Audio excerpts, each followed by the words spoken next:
ലൂക്കായുടെ സുവിശേഷം അധ്യായം 6. സാബത്ത് ആചരണത്തെക്കുറിച്ച് തർക്കം. ഒരു സാബത്ത് ദിവസം യേശു ഗോതമ്പ് വയലിലൂടെ നടക്കുമ്പോൾ അവന്റെ ശിഷ്യന്മാർ കതിരുകൾ പറിച്ച് കൈകൊണ്ട് തിരുമ്മി തിന്നു. ഫരിസേയരിൽ ചിലർ ചോദിച്ചു, സാബത്തിൽ നിഷിദ്ധമായത് നിങ്ങൾ ചെയ്യുന്നത് എന്തിന്? അവൻ മറുപടി പറഞ്ഞു, വിശന്നപ്പോൾ ദാവീദും അനുചരന്മാരും എന്താണ് ചെയ്തതെന്ന് നിങ്ങൾ വായിച്ചിട്ടില്ലേ? അവൻ ദേവാലയത്തിൽ പ്രവേശിച്ച് പുരോഹിതന്മാർക്കല്ലാതെ മറ്റാർക്കും ഭക്ഷിക്കാൻ അനുവാദമില്ലാതിരുന്ന കാഴ്ചയപ്പം എടുത്ത് ഭക്ഷിക്കുകയും കൂടെയുള്ളവർക്ക് കൊടുക്കുകയും ചെയ്തില്ലേ? അവൻ അവരോട് പറഞ്ഞു, മനുഷ്യപുത്രൻ സാബത്തിന്റെയും കർത്താവാണ്. സാബത്തിൽ രോഗശാന്തി. മറ്റൊരു സാബത്തിൽ അവൻ ഒരു സിനഗോഗിൽ പ്രവേശിച്ച് പഠിപ്പിക്കുകയായിരുന്നു. അവിടെ വലതുകൈ ശോഷിച്ച ഒരുവനുണ്ടായിരുന്നു. നിയമജ്ഞരും ഫരിസേയരും യേശുവിൽ കുറ്റം ആരോപിക്കാൻ പഴുതു നോക്കി സാബത്തിൽ അവൻ രോഗശാന്തി നൽകുമോ എന്ന് ശ്രദ്ധിച്ചുകൊണ്ടിരുന്നു. അവൻ അവരുടെ വിചാരങ്ങൾ മനസ്സിലാക്കിയിട്ട് കൈ ശോഷിച്ചവനോട് പറഞ്ഞു, എഴുന്നേറ്റ് നടുവിൽ വന്നു നിൽക്കുക. അവൻ എഴുന്നേറ്റ് നിന്നു. യേശു അവനോട് പറഞ്ഞു, ഞാൻ നിങ്ങളോട് ചോദിക്കുന്നു, സാബത്തിൽ നന്മ ചെയ്യുന്നതോ തിന്മ ചെയ്യുന്നതോ ജീവനെ രക്ഷിക്കുന്നതോ നശിപ്പിക്കുന്നതോ ഏതാണ് അനുവദനീയം? അവിടെ കൂടിയിരുന്ന എല്ലാവരുടെയും നേരെ നോക്കിക്കൊണ്ട് അവൻ ആ മനുഷ്യനോട് പറഞ്ഞു, കൈ നീട്ടുക. അവൻ കൈ നീട്ടി, അത് സുഖപ്പെട്ടു. അവർ രോഷാകുലരായി യേശുവിനോട് എന്താണ് ചെയ്യേണ്ടതെന്ന് പരസ്പരം ആലോചിച്ചു. അപ്പസ്തോലന്മാരെ തിരഞ്ഞെടുക്കുന്നു. ആ ദിവസങ്ങളിൽ അവൻ പ്രാർത്ഥിക്കാനായി ഒരു മലയിലേക്ക് പോയി. അവിടെ ദൈവത്തോട് പ്രാർത്ഥിച്ചുകൊണ്ട് രാത്രി മുഴുവൻ ചെലവഴിച്ചു. പ്രഭാതമായപ്പോൾ അവൻ ശിഷ്യന്മാരെ അടുത്ത് വിളിച്ച് അവരിൽ നിന്ന് 12 പേരെ തിരഞ്ഞെടുത്ത് അവർക്ക് അപ്പസ്തോലന്മാർ എന്ന് പേര് നൽകി.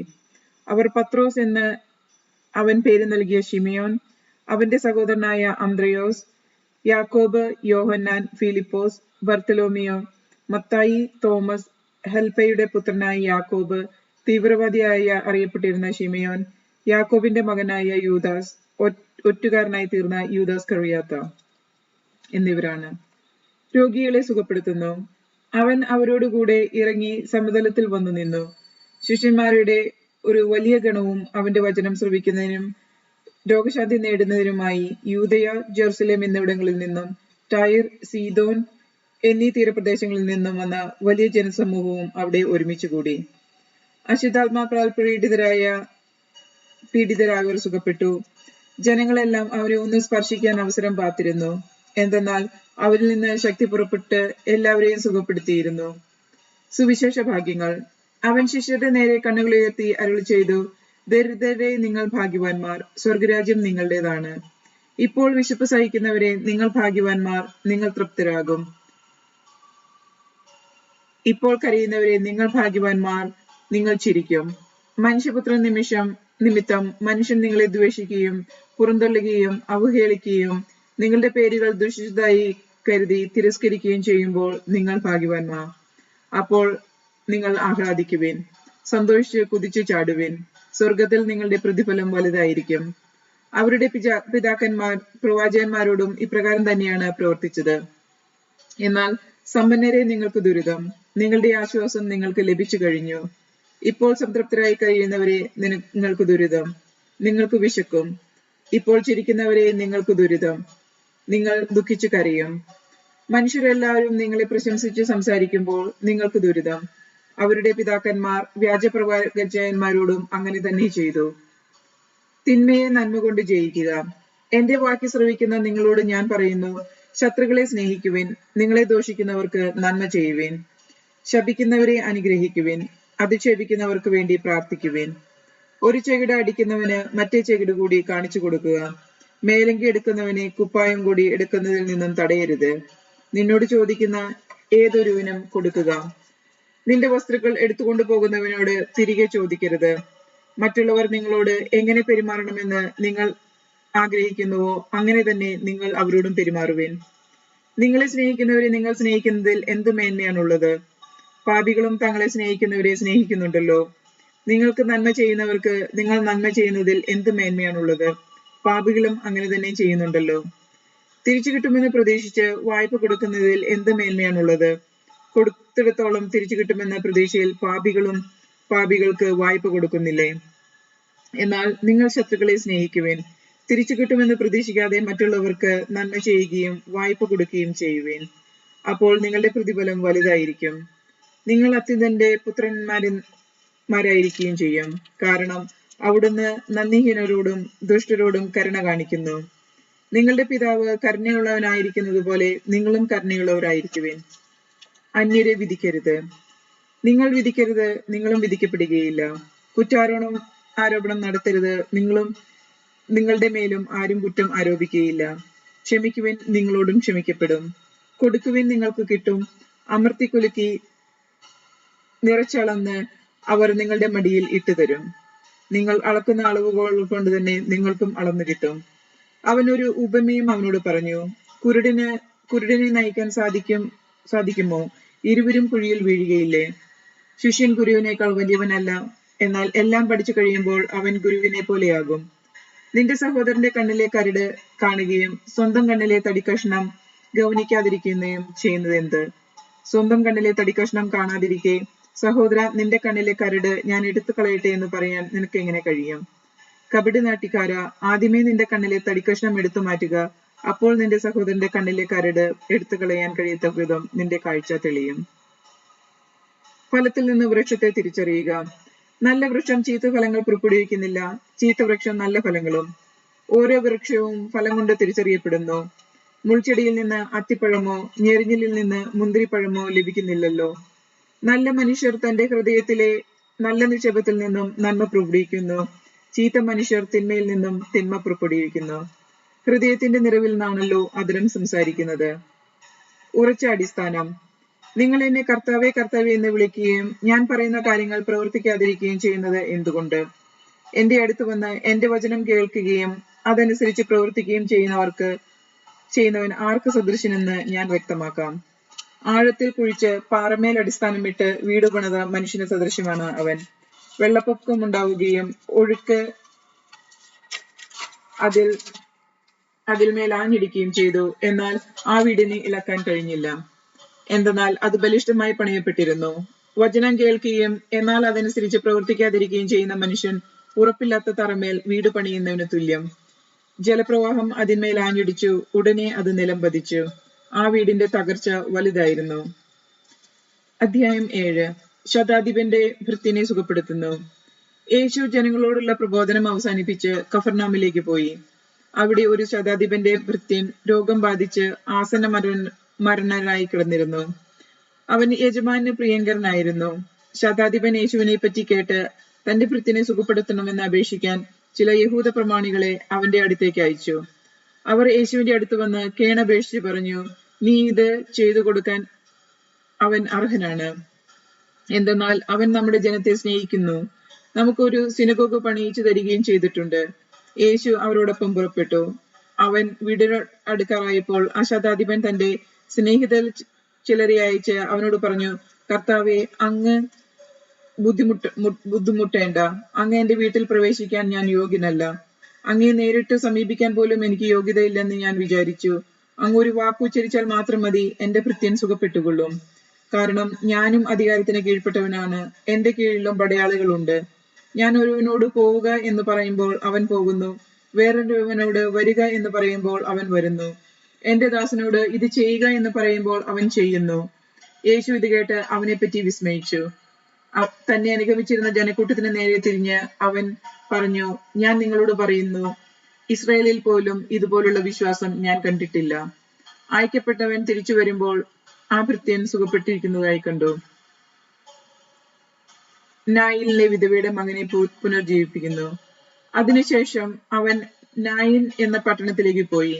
ശിഷ്യരും വലിയ ഒരു ജനക്കൂട്ടവും അവനെ അനുഗമിച്ചു. അവൻ നഗര കവാടത്തിലെത്തിയപ്പോൾ മരിച്ചുപോയ ഒരുവനെ ചിലർ എടുത്തുകൊണ്ടുവരുന്നത് കണ്ടു. ഒരു വിധവയുടെ ഏകപുത്രനായിരുന്നു അവൻ. പട്ടണത്തിൽ നിന്ന് വലിയ ജനക്കൂട്ടവും അവനോടൊപ്പം ഉണ്ടായിരുന്നു. അവളെ കണ്ട് മനസ്സലിഞ്ഞ് കർത്താവ് അവളോട് പറഞ്ഞു, കരയേണ്ട. അവൻ മുന്നോട്ട് വന്ന് ശവമഞ്ചലിന്മേൽ തൊട്ടു. അത് വഹിച്ചിരുന്നവർ നിന്നു. അപ്പോൾ അവൻ പറഞ്ഞു, യുവാവേ, ഞാൻ നിന്നോട് പറയുന്നു, എഴുന്നേൽക്കുക. മരിച്ചവൻ ഉടനെ എഴുന്നേറ്റിരുന്ന് അവൻ സംസാരിക്കാൻ തുടങ്ങി. യേശു അവനെ അമ്മയ്ക്ക് ഏൽപ്പിച്ചു കൊടുത്തു. എല്ലാവരും ഭയപ്പെട്ടു. അവർ ദൈവത്തെ സ്തുതിച്ചുകൊണ്ട് പറഞ്ഞു, ഒരു വലിയ പ്രവാചകൻ നമ്മുടെ ഇടയിൽ ഉദയം ചെയ്തിരിക്കുന്നു. ദൈവം തന്റെ ജനത്തെ സന്ദർശിച്ചിരിക്കുന്നു. അവനെ പറ്റിയുള്ള ഈ വാർത്ത യൂദയ മുഴുവനും പരിസരത്തും പരന്നു. സ്നാപക ശിഷ്യന്മാർ യേശുവിനെ സമീപിക്കുന്നു. ഈ സംഭവങ്ങളെ പറ്റിയെല്ലാം യോഹന്നാന്റെ ശിഷ്യന്മാർ അവനെ അറിയിച്ചു. അവൻ ശിഷ്യന്മാരിൽ 2 പേരെ വിളിച്ച്, വരാനിരിക്കുന്നവൻ നീ തന്നെയോ അതോ ഞങ്ങൾ വേറെ ഒരുവനെ പ്രതീക്ഷിക്കണമോ എന്ന് കർത്താവിനോട് ചോദിക്കാൻ പറഞ്ഞയച്ചു. അവർ അവനെ അടുത്തു ചെന്ന് പറഞ്ഞു, വരാനിരിക്കുന്നവൻ നീ തന്നെയോ അതോ ഞങ്ങൾ വേറെ ഒരുവനെ കാത്തിരിക്കണമോ എന്ന് ചോദിക്കാൻ സ്നാപക യോഹന്നാൻ ഞങ്ങളെ നിന്റെ അടുത്തേക്ക് അയച്ചിരിക്കുന്നു. അപ്പോൾ യേശു വളരെ പേരെ രോഗങ്ങളിൽ നിന്നും പീഡകളിൽ നിന്നും അശുദ്ധാത്മാക്കളിൽ നിന്നും സുഖപ്പെടുത്തുകയും അനേകം കുരുടന്മാർക്ക് കാഴ്ച കൊടുക്കുകയും ചെയ്തു. അവൻ പറഞ്ഞു, നിങ്ങൾ കാണുകയും കേൾക്കുകയും ചെയ്തതെല്ലാം ചെന്ന് യോഹന്നാനെ അറിയിക്കുക. കുരുടന്മാർ കാണുന്നു, മുടന്തന്മാർ നടക്കുന്നു, കുഷ്ഠരോഗികൾ സുഖപ്പെടുന്നു, ചെകിടർ കേൾക്കുന്നു, മരിച്ചവർ ഉയർത്തപ്പെടുന്നു, ദരിദ്രരോട് സുവിശേഷം പ്രസംഗിക്കപ്പെടുന്നു, എന്നിൽ ഇടർച്ച ഉണ്ടാകാത്തവർ ഭാഗ്യവാന്മാർ. യോഹന്നാനെ കുറിച്ച് യേശുവിന്റെ സാക്ഷ്യം.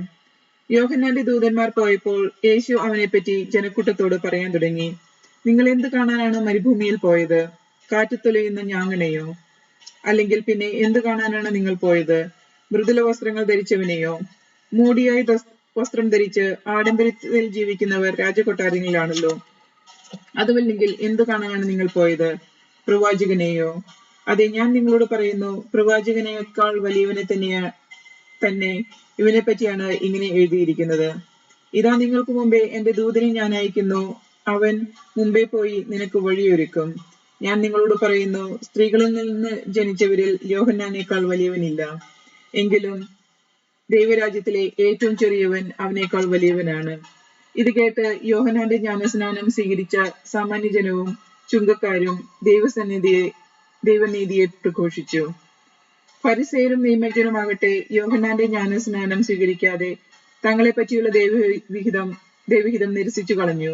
ഈ തലമുറയെ എന്തിനോടാണ് ഞാൻ ഉപമിക്കേണ്ടത്? അവർ ആരെ പോലെയാണ്? ഞങ്ങൾ നിങ്ങൾക്ക് വേണ്ടി കുഴലൂതിയെങ്കിലും നിങ്ങൾ നൃത്തം ചെയ്തില്ല. ഞങ്ങൾ നിങ്ങൾക്ക് വേണ്ടി വിലാപഗാനം ആലപിച്ചെങ്കിലും നിങ്ങൾ കരഞ്ഞില്ല എന്ന് ചന്തസ്ഥലത്തിരുന്ന് കൂട്ടുകാരോട് വിളിച്ചു പറയുന്ന കുട്ടികളെ പോലെയാണ് അവർ. എന്തെന്നാൽ യോഹന്നാൻ അപ്പം ഭക്ഷിക്കാത്തവനും വീഞ്ഞു കുടിക്കാത്തവനുമായി വന്നു, അവനെ പിശാച് ബാധിച്ചിരിക്കുന്നു എന്ന് നിങ്ങൾ പറയുന്നു. മനുഷ്യപുത്രൻ ഭക്ഷിക്കുന്നവനും പാനം ചെയ്യുന്നവനുമായി വന്നു. അപ്പോൾ ഇതാ, ഭോജനപ്രിയനും മദ്യപാനും ചുങ്കക്കാരുടെയും പാവികളെയും സ്നേഹിക്കുന്നവനുമായ മനുഷ്യൻ എന്ന് നിങ്ങൾ പറയുന്നു. ജ്ഞാനം ശരിയെന്ന് തെളിയുന്നത് അത് സ്വീകരിക്കുന്നവരിലൂടെയാണ്. പാപിനിക്ക് മോചനം. ഫരിസേയരിൽ ഒരുവൻ തങ്ങളോടൊത്ത് ഭക്ഷണം കഴിക്കാൻ അവനെ ക്ഷണിച്ചു. യേശു അവന്റെ വീട്ടിൽ പ്രവേശിച്ച് ഭക്ഷണത്തിനിരുന്നു. അപ്പോൾ പട്ടണത്തിലെ പാപിനിയായ ഒരുവൾ ഫരിസായന്റെ വീട്ടിൽ അവൻ ഭക്ഷണത്തിനിരിക്കുന്നു എന്നറിഞ്ഞ് ഒരു വെൺകൽപ്പരണി നിറയെ സുഗന്ധ തൈലങ്ങളുമായി അവിടെ വന്നു. അവൾ അവന്റെ പിന്നിൽ പാദത്തിനരികെ കരഞ്ഞുകൊണ്ട് നിന്നു. കണ്ണുനീരുകൊണ്ട് അവൾ അവന്റെ പാദങ്ങൾ കഴുകുകയും തലമുടി കൊണ്ട് തുടയ്ക്കുകയും ചുംബിക്കുകയും സുഗന്ധലേപനം പൂശുകയും ചെയ്തു. അവനെ ക്ഷണിച്ച ആ ഫരിസേയർ ഇത് കണ്ട് അവളോട് പറഞ്ഞു, ഇവൻ പ്രവാചകനാണെങ്കിൽ തന്നെ സ്പർശിക്കുന്ന സ്ത്രീ ആരെന്നും ഏത് തരക്കാരിയെന്നും അറിയണമായിരുന്നു. ഇവൾ ഒരു പാപിനിയാണല്ലോ. യേശു അവനോട് പറഞ്ഞു, ശിമയോനെ, എനിക്ക് നിന്നോടൊരു കാര്യം പറയാനുണ്ട്. ഗുരു അരുളി ചെയ്താലും എന്നവർ പറഞ്ഞു. ഒരു ഉത്തമർണന് 2 കടക്കാരുണ്ടായിരുന്നു. ഒരുവൻ 500 മറ്റൊരുവൻ 50 ദിനാറയും കടപ്പെട്ടിരുന്നു. വീട്ടാൻ കഴിവില്ലാത്തതുകൊണ്ട് ഇരുവരുക്കും അവർ ഇളച്ചു കൊടുത്തു. ആ 2 പേരിൽ ആരാണ് അവനെ കൂടുതൽ സ്നേഹിക്കുക? ശിമയോൻ മറുപടി പറഞ്ഞു, ആർക്കവൻ കൂടുതൽ ഇളവ് ചെയ്തോ അവൻ എന്ന് ഞാൻ വിചാരിക്കുന്നു. അവൻ പറഞ്ഞു, നീ ശരിയായി തന്നെ വിധിച്ചു. അനന്തരം യേശു ആ സ്ത്രീയോട് തിരിഞ്ഞ് ശിമയോനോട് പറഞ്ഞു, നീ ഈ സ്ത്രീയെ കാണുന്നല്ലോ. ഞാൻ നിന്റെ വീട്ടിൽ വന്നു, കാല് കഴുകാൻ നീ എനിക്ക് വെള്ളം തന്നില്ല.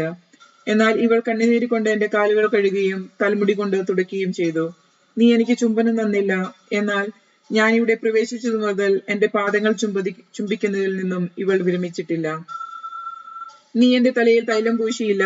ഇവളോ എന്റെ പാദങ്ങളിൽ സുഗന്ധതൈലം പൂശിയിരിക്കുന്നു. അതിനാൽ ഞാൻ നിന്നോട് പറയുന്നു, ഇവളുടെ നിരവധിയായ പാപങ്ങൾ ക്ഷമിക്കപ്പെട്ടിരിക്കുന്നു.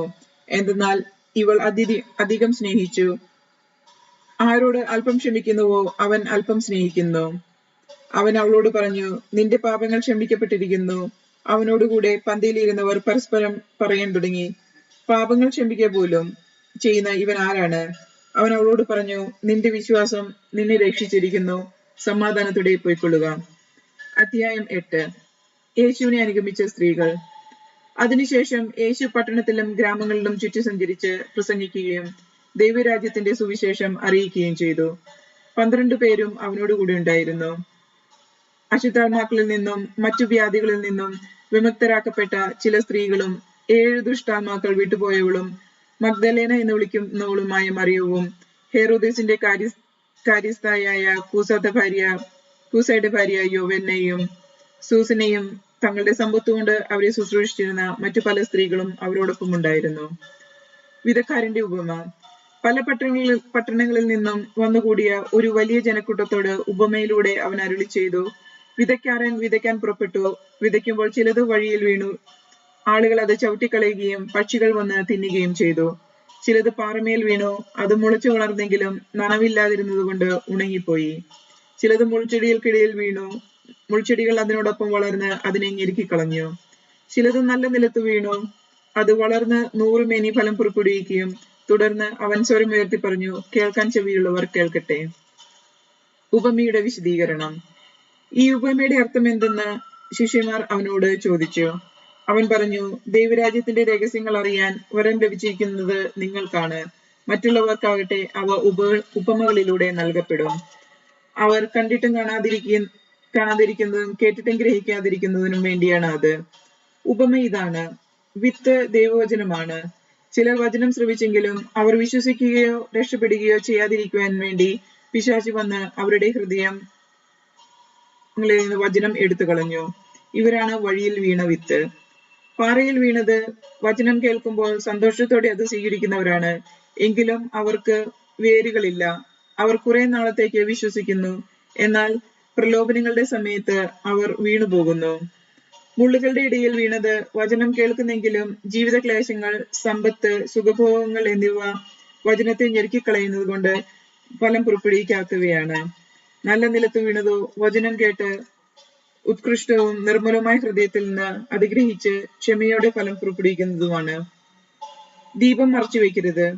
ആരും വിളക്ക് കൊളുത്തി പാത്രം കൊണ്ട് മൂടുകയോ കട്ടിൽ നടയിൽ വയ്ക്കുകയോ ചെയ്യുന്നില്ല.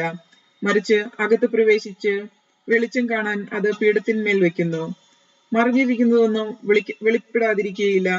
അറിയപ്പെടാത്തതും വെളിച്ചത്ത് വരാതെയും ഇരിക്കുന്ന രഹസ്യവുമില്ല. ആകയാൽ നിങ്ങൾ എപ്രകാരമാണ് കേൾക്കുന്നതെന്ന് സൂക്ഷിച്ചുകൊള്ളുവിൻ. എന്തെന്നാൽ ഉള്ളവന് പിന്നെയും നൽകപ്പെടും, ഇല്ലാത്തവനിൽ നിന്ന് ഉള്ളതുകൂടി എടുക്കപ്പെടും. യേശുവിന്റെ അമ്മയും സഹോദരരും. അവന്റെ അമ്മയും സഹോദരരും അവനെ കാണാൻ വന്നു. എന്നാൽ ജനക്കൂട്ടം നിമിത്തം അവന്റെ അടുത്തെത്താൻ കഴിഞ്ഞില്ല. നിന്റെ അമ്മയും സഹോദരരും നിന്നെ കാണാൻ ആഗ്രഹിച്ച് പുറത്തു നിൽക്കുന്നുവെന്ന് അവർ അവനെ അറിയിച്ചു. അവൻ പറഞ്ഞു, ദൈവവചനം ശ്രവിക്കുകയും അതനുസരിച്ച് പ്രവർത്തിക്കുകയും ചെയ്യുന്നവരാണ് എന്റെ അമ്മയും സഹോദരരും. കൊടുങ്കാറ്റിനെ ശാന്തമാക്കുന്നു. ഒരു ദിവസം യേശുവും ശിഷ്യന്മാരും വഞ്ചിയിൽ കയറി നമുക്ക് തടാകത്തിന്റെ മറുകരയിൽ പോകാമെന്ന് അവൻ പറഞ്ഞു. അവർ പുറപ്പെട്ടു. അവർ തുഴഞ്ഞുകൊണ്ടിരുന്നപ്പോൾ അവൻ ഉറങ്ങുകയായിരുന്നു. അപ്പോൾ തടാകത്തിൽ കൊടുങ്കാറ്റുണ്ടായി.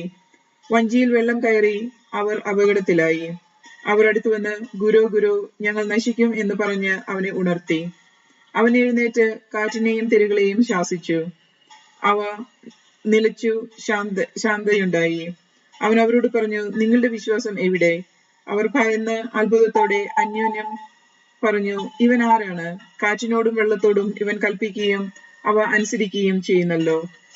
പിശാച് ബാധിതനെ സുഖപ്പെടുത്തുന്നു. അതിനുശേഷം അവർ ഗലീലയിൽ എതിരെയുള്ള ഗരസേനയുടെ വീട്ടിൽ എത്തിച്ചേർന്നു. അവർ കരയ്ക്കിറങ്ങിയപ്പോൾ പിശാച് ബാധയുള്ള ഒരുവൻ ആ പട്ടണത്തിൽ അവനെ സമീപിച്ചു. വളരെ കാലമായി അവൻ വസ്ത്രം ധരിക്കാറില്ലായിരുന്നു. വീട്ടിലല്ല, ശവക്കല്ലറയിലാണ് അവൻ കഴിഞ്ഞുകൂടിയിരുന്നത്. യേശുവിനെ കണ്ടപ്പോൾ അവൻ നിലവിളിച്ചുകൊണ്ട് അവന്റെ മുമ്പിൽ വീണ് ഉറക്കെ പറഞ്ഞു, യേശുവേ, അത്യുന്നതനായ ദൈവത്തിന്റെ പുത്ര, നീ എന്തിന് എന്റെ കാര്യത്തിൽ ഇടപെടുന്നു? എന്നെ പീഡിപ്പിക്കരുതെന്ന് ഞാൻ നിന്നോട് അപേക്ഷിക്കുന്നു. എന്തെന്നാൽ അവനിൽ നിന്നും പുറത്തു പോകാൻ അശുദ്ധാത്മാവിനോട് യേശു കൽപ്പിച്ചു. പലപ്പോഴും അശുദ്ധാത്മാവ് അവനെ പിടികൂടിയിരുന്നു. ചങ്ങലകളും കൽവിലങ്ങുകളും കൊണ്ട് ബന്ധിച്ചാണ് അവനെ സൂക്ഷിച്ചിരുന്നത്. എന്നാൽ അവൻ അതെല്ലാം തകർക്കുകയും വിജന സ്ഥലത്തേക്ക് പിശാച് അവനെ കൊണ്ടുപോവുകയും ചെയ്യുമായിരുന്നു. യേശു അവനോട്, നിന്റെ പേരെന്ത് എന്ന് ചോദിച്ചു. ലെഗിയോൻ എന്നവൻ പറഞ്ഞു. എന്തെന്നാൽ അനേകം പിശാചുക്കൾ അവനിൽ പ്രവേശിച്ചിരുന്നു. പാതാളത്തിൽ നിന്ന് പോകാൻ തങ്ങളോട് കൽപ്പിക്കരുതെന്ന് ആ പിശാചുക്കൾ അവനോട് യാചിച്ചു. വലിയ ഒരു പന്നിക്കൂട്ടം ആ കുന്നുകളിൽ മേയുന്നുണ്ടായിരുന്നു. ആ പന്നികളിൽ ആവേശിക്കാൻ തങ്ങളെ അനുവദിക്കണമെന്ന് പിശാചുക്കൾ അപേക്ഷിച്ചു. അവൻ അനുവദിച്ചു. അപ്പോൾ അവ ആ മനുഷ്യനെ വിട്ട് പന്നികളിൽ പ്രവേശിച്ചു. കിഴക്കൻ തുങ്കായ തീരത്തൂടെ തടാകങ്ങളിലേക്ക് പാഞ്ഞു ചെന്ന് മുങ്ങിച്ചെത്തു. പന്നികളെ മേയിച്ചുകൊണ്ടിരിക്കുന്നവർ ഈ സംഭവം കണ്ട് ഓടിച്ചെന്ന് പട്ടണത്തിലും ഗ്രാമപ്രദേശങ്ങളിലും വിവരം അറിയിച്ചു. സംഭവിച്ചതെന്തെന്ന് കാണാൻ ജനങ്ങൾ പുറപ്പെട്ട് യേശുവിന്റെ അടുത്ത് വന്നു. പിശാച് ബാധിതയിൽ നിന്നും വിമോചിതനായ മനുഷ്യൻ വസ്ത്രം ധരിച്ച് സുബോധത്തോടെ യേശുവിന്റെ കാൽക്കൽ ഇരിക്കുന്നത് കണ്ട് അവർക്ക് ഭയമായി. പിശാച് ബാധിതൻ എങ്ങനെ സുഖപ്പെട്ടുവെന്ന് അത് കണ്ട ആളുകൾ അവരെ അറിയിച്ചു. തങ്ങളെ വിട്ടുപോകണമെന്ന് ഗെരസേനയുടെ സമീപ പ്രദേശങ്ങളിലെ ജനങ്ങളെല്ലാവരും അവനോട് അപേക്ഷിച്ചു. കാരണം അവർ വളരെയേറെ ഭയന്നിരുന്നു. അവൻ വഞ്ചിയിൽ കയറി മടങ്ങിപ്പോന്നു. പിശാച് ബാധയൊഴിഞ്ഞ ആ മനുഷ്യൻ അവന്റെ കൂടെ ഇരിക്കാൻ അനുവാദം ചോദിച്ചു. എന്നാൽ അവനെ തിരിച്ചയച്ചുകൊണ്ട് യേശു പറഞ്ഞു, നീ വീട്ടിലേക്ക് തിരിച്ചുപോയി ദൈവം നിനക്ക് ചെയ്തതെന്ന് അറിയിക്കുക. അവൻ പോയി യേശു തനിക്ക് ചെയ്ത കാര്യങ്ങൾ പട്ടണം മുഴുവൻ പ്രസിദ്ധമാക്കി. രക്തസ്രാവക്കാരി സുഖം പ്രാപിക്കുന്നു. ജെയ്റോസിന്റെ മകളെ പുനർജീവിപ്പിക്കുന്നു. യേശു തിരിച്ചു വന്നപ്പോൾ ജനക്കൂട്ടം അവനെ സ്വാഗതം ചെയ്തു. എല്ലാവരും അവനെ കാത്തിരിക്കുകയായിരുന്നു. അപ്പോൾ സിനഗോഗിലെ ഒരു അധികാരിയായ ജൈറോസ് യേശുവിന്റെ കാൽക്കൽ വീണ് തന്റെ വീട്ടിലേക്ക് ചെല്ലണമെന്ന് അപേക്ഷിച്ചു. 12 വയസ്സോളം പ്രായമുള്ള അവന്റെ ഏകപുത്രി ആസന്ന മരണയായിരുന്നു. അവൻ പോകുമ്പോൾ ജനങ്ങൾ ചുറ്റും കൂടി അവനെ തിക്കിയിരുന്നു. അപ്പോൾ 12 വർഷമായി രക്തസ്രാവം ഉണ്ടായിരുന്നവളും ആർക്കും സുഖപ്പെടുത്താൻ കഴിയാതിരുന്നവളുമായ ഒരു സ്ത്രീ പിന്നിലൂടെ ചെന്ന് അവന്റെ വസ്ത്രത്തിന്റെ വിളുമ്പിൽ സ്പർശിച്ചു. തൽക്ഷണം അവളുടെ രക്തസ്രാവം നിലച്ചു. യേശു ചോദിച്ചു, ആരാണ് എന്നെ സ്പർശിച്ചത്? ആരും മിണ്ടിയില്ല. അപ്പോൾ പത്രോസ് പറഞ്ഞു, ഗുരു, ജനക്കൂട്ടം ചുറ്റും കൂടി നിന്നെ തിക്കുകയാണല്ലോ. യേശു പറഞ്ഞു, ആരോ എന്നെ സ്പർശിച്ചിരിക്കുന്നു.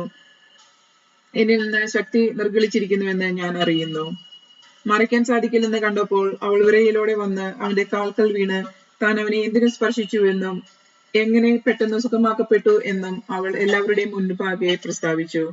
അവൻ അവളോട് പറഞ്ഞു, മകളെ, നിന്റെ വിശ്വാസം നിന്നെ രക്ഷിച്ചിരിക്കുന്നു. സമാധാനത്തിൽ പൊയ്ക്കൊള്ളുക. അവൻ സംസാരിച്ചുകൊണ്ടിരിക്കുമ്പോൾ സിനഗോഗ് അധികാരികളുടെ വീട്ടിൽ നിന്ന് ഒരാൾ വന്നു പറഞ്ഞു, നിന്റെ മകൾ മരിച്ചുപോയി.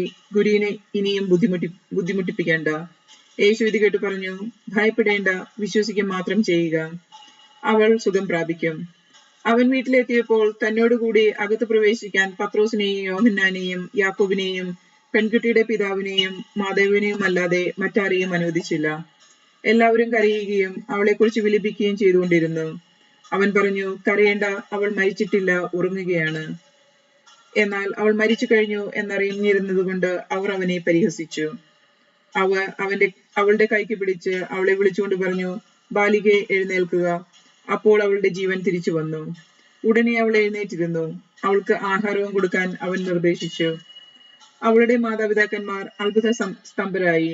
ഈ സംഭവം ആരോടും പറയരുതെന്ന് അവൻ കൽപ്പിച്ചു. അധ്യായം 9. അപ്പോസ്തലന്മാരെ അയക്കുന്നു. അവൻ 12 പേരെയും വിളിച്ച് സകല പിശാചുക്കളുടെയും മേൽ അവർക്ക് അധികാരവും ശക്തിയും കൊടുത്തു. അവരോടൊപ്പം രോഗങ്ങൾ സുഖപ്പെടുത്താനും ദൈവരാജ്യം പ്രസംഗിക്കാനും രോഗികളെ സുഖപ്പെടുത്താനുമായി അവൻ അവരെ അയച്ചു.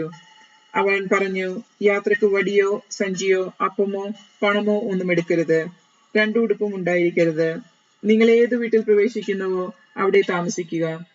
അവിടെ നിന്ന് പുറപ്പെടുകയും ചെയ്യുക. നിങ്ങളെ സ്വീകരിക്കാതിരിക്കുന്നവരുടെ പട്ടണത്തിൽ നിന്ന് പോകുമ്പോൾ അവർക്കെതിരെ സാക്ഷ്യത്തിനായി നിങ്ങളുടെ കാലിലെ പൊടി തട്ടിക്കളയുവേൻ. അവർ പുറപ്പെട്ട് ഗ്രാമങ്ങൾ തോറും ചുറ്റി സഞ്ചരിച്ച് സുവിശേഷം പ്രസംഗിക്കുകയും എല്ലായിടത്തും രോഗശാന്തി നൽകുകയും ചെയ്തു. ഹേറോദേസിന്റെ ഉത്കണ്ഠ. സംഭവിച്ചെല്ലാം കേട്ട് ഹേറോദോസ് രാജാവ് പരിഭ്രാന്തനായി. എന്തെന്നാൽ യോഹന്നാൻ മരിച്ചവരിൽ നിന്ന് ഉയർക്കപ്പെട്ടിരിക്കുന്നു എന്ന് ചിലരും ഏലിയ പ്രത്യക്ഷപ്പെട്ടിരിക്കുന്നു എന്ന് മറ്റു ചിലരും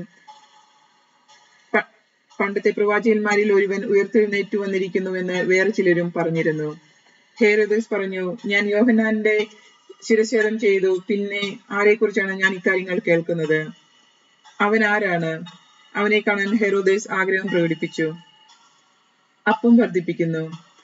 അപ്പോസ്തലന്മാർ മടങ്ങിവന്ന് തങ്ങൾ ചെയ്തതെല്ലാം യേശുവിനെ അറിയിച്ചു. അവർ ബെത്സദ എന്ന പട്ടണത്തിലേക്ക് അവനെ കൂട്ടിക്കൊണ്ടുപോയി. ഇതറിഞ്ഞ ജനങ്ങൾ അവന്റെ പിന്നാലെ ചെന്നു. അവൻ അവനെ സ്വീകരിച്ച് ദൈവരാജ്യത്തെ പ്രതി അവരോട് പ്രസംഗിക്കുകയും രോഗശാന്തി ആവശ്യമായിരുന്നവരെ സുഖപ്പെടുത്തുകയും ചെയ്തു.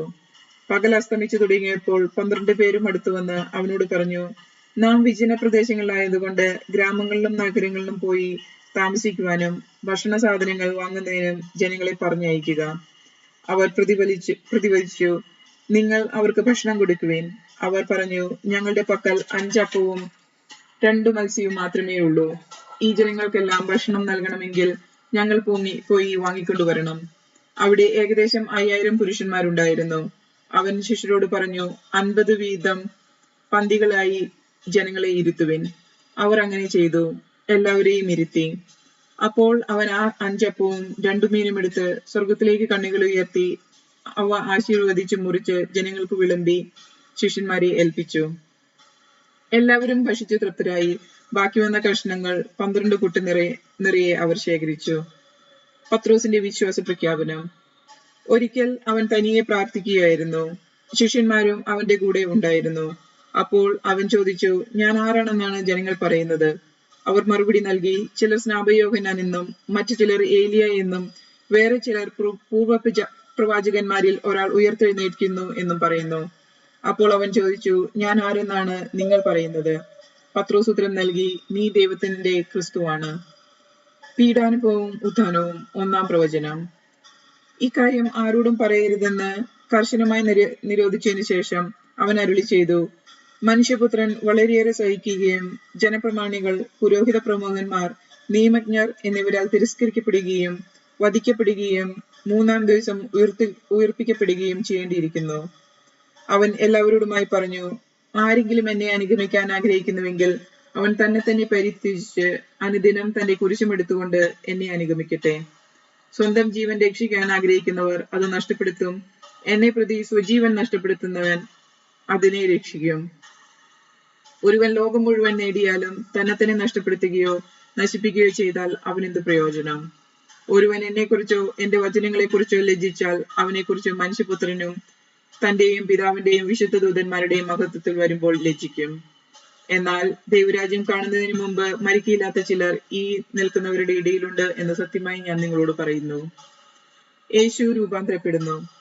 അവൻ ഇത് പറഞ്ഞു കഴിഞ്ഞ് ഏകദേശം 8 ദിവസങ്ങൾ കഴിഞ്ഞ് പത്രോസ്, യോഹന്നാൻ, യാക്കോബ് എന്നിവരെ കൂട്ടിക്കൊണ്ട് മലയിലേക്ക് പ്രാർത്ഥിക്കാൻ കയറിപ്പോയി. പ്രാർത്ഥിച്ചുകൊണ്ടിരുന്നപ്പോൾ അവന്റെ മുഖഭാവം മാറി, വസ്ത്രം വെണ്മയോടെ ശോഭിച്ചു. അപ്പോൾ 2 പേർ, മോശയും ഏലിയായും അവനോട് സംസാരിച്ചു കൊണ്ടിരുന്നു. അവർ മഹത്വത്തോടെ കാണപ്പെട്ടു. അടുത്തു തന്നെ ജെറുസലേമിൽ പൂർത്തിയാകേണ്ട അവന്റെ കടന്നുപോകലിനെ കുറിച്ചാണ് അവർ സംസാരിച്ചത്. നിദ്രാവിവശരായിരുന്നിട്ടും പത്രോസും കൂടെയുള്ളവരും ഉണർന്നിരുന്നു. അവർ അവന്റെ മഹത്വം ദർശിച്ചു. അവനോട് കൂടെ നിന്ന ഇരുവരെയും കണ്ട് അവർ പിരിഞ്ഞു പോകുമ്പോൾ പത്രോസ് യേശുവിനോട് പറഞ്ഞു, ഗുരു, നാം ഇവിടെ ആയിരിക്കുന്നത് നല്ലതാണ്. ഞങ്ങൾ 3 കൂടാരങ്ങൾ ഉണ്ടാക്കാം. ഒന്ന് നിനക്ക്, ഒന്ന് മോശയ്ക്ക്, ഒന്ന് ഏലിയായ്ക്ക്. താൻ എന്താണ് പറയുന്നതെന്ന് അവന് തന്നെ നിശ്ചയമില്ലായിരുന്നു. അവൻ ഇത് പറയുമ്പോൾ ഒരു മേഘം വന്ന് അവരെ ആവരണം ചെയ്തു. അവർ മേഘത്തിനുള്ളിലായപ്പോൾ ശിഷ്യന്മാർ ഭയപ്പെട്ടു. അപ്പോൾ മേഘത്തിൽ നിന്ന് ഒരു സ്വരം കേട്ടു, ഇവൻ എന്റെ പുത്രൻ, എന്റെ തിരഞ്ഞെടുക്കപ്പെട്ടവൻ, ഇവന്റെ വാക്ക് ശ്രവിക്കുവിൻ. സ്വരം നിലച്ചപ്പോൾ യേശു മാത്രം കാണപ്പെട്ടു. ശിഷ്യന്മാർ മൗനം അവലംബിച്ചു. തങ്ങൾ കണ്ടതൊന്നും ആ ദിവസങ്ങളിൽ അവർ ആരോടും പറഞ്ഞില്ല. പിശാച് ബാധിച്ച ബാലനെ സുഖപ്പെടുത്തുന്നു. പിറ്റേ ദിവസം അവർ മലയിൽ നിന്ന് ഇറങ്ങുമ്പോൾ ഒരു വലിയ ജനക്കൂട്ടം അവന്റെ അടുത്ത് വന്നു. ജനക്കൂട്ടത്തിൽ നിന്ന് ഒരുവൻ വിളിച്ചു പറഞ്ഞു, ഗുരു, എന്റെ മകനെ കടാക്ഷിക്കണമെന്ന് നിന്നോട് ഞാൻ അപേക്ഷിക്കുന്നു. അവൻ എന്റെ ഏക മകനാണ്. അവനെ അശുദ്ധാത്മാവ് പിടികൂടുന്നു. അപ്പോൾ അവൻ പെട്ടെന്ന് നിലവിളിക്കുന്നു. നിറയും പതിയും പുറപ്പെടുന്നതുവരെ അവനെ ഞെരുക്കി പീഡിപ്പിക്കുകയും പരിക്കേൽക്കുകയും ചെയ്യുന്നു. അത് അവനെ വിട്ടുമാറുന്നില്ല. അതിനെ പുറത്താക്കാൻ ഞാൻ നിന്റെ ശിഷ്യന്മാരോട് അപേക്ഷിച്ചു, എന്നാൽ അവർക്ക് സാധിച്ചില്ല. യേശു പ്രതിവചിച്ചു, വിശ്വാസമില്ലാത്ത വഴിപിഴിച്ച തലമുറയെ, ഞാൻ എത്ര നാൾ നിങ്ങളോട് കൂടെ ഉണ്ടായിരിക്കും? എത്ര നാൾ നിങ്ങളോട് ക്ഷമിക്കും? നിന്റെ മകനെ ഇവിടെ കൊണ്ടുവരിക. യേശുവിന്റെ അടുത്തേക്ക് വരുമ്പോൾ തന്നെ പിശാച് അവനെ നിലത്ത് വീഴ്ത്തി പീഡിപ്പിച്ചു. യേശു അശുദ്ധാത്മാവിനെ ശാസിക്കുകയും കുട്ടിയെ സുഖപ്പെടുത്തി പിതാവിനെ ഏൽപ്പിക്കുകയും ചെയ്തു. ദൈവത്തിന്റെ മഹത്വമായ ശക്തിയെക്കുറിച്ച് എല്ലാവരും അത്ഭുതപ്പെട്ടു. പീഡാനുഭവത്തെക്കുറിച്ച് 2-ാം പ്രവചനം. അവന്റെ പ്രവൃത്തികളെക്കുറിച്ച് എല്ലാവരും വിസ്മയിച്ചിരിക്കെ അവൻ ശിഷ്യരോട് പറഞ്ഞു, ഈ വചനങ്ങളിൽ നിങ്ങളിൽ ആഴമായി പതിയട്ടെ.